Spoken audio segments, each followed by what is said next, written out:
Radio Free Rohingya.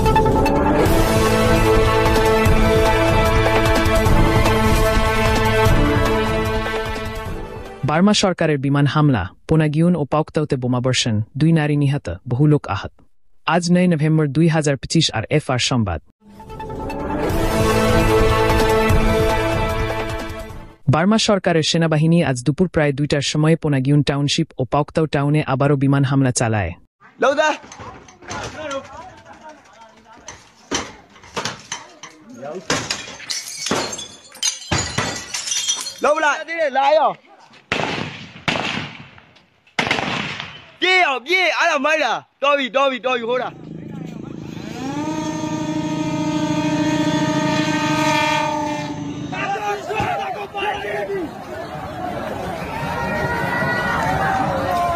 যার ফলে 2 নারী ঘটনাস্থলেই নিহত হন এবং আরও 2 জন সাধারণ নাগরিক আহত হন।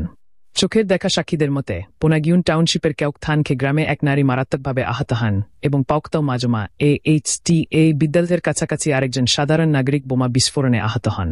রিপোর্ট অনুযায়ী কেওকথানকে গ্রামে 3টি ঘর সম্পূর্ণভাবে ধ্বংস হয়ে গেছে।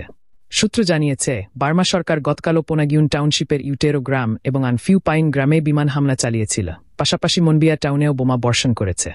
এই বোমাবর্ষণের ফলে মাত্র একদিনেই 10 জন সাধারণ নাগরিক নিহত এবং প্রায় 20 জন অন্যরা আহত হয়েছে। সামরিক কর্মকর্তাদের মতে এই অভিযানগুলো পরিচালিত হচ্ছে যাতে সন্ত্রাসী রাখাইন বিদ্রোহী গোষ্ঠী আরাকান আর্মি এর কাছ থেকে হারানো ভূমি পুনরুদ্ধার করা যায়।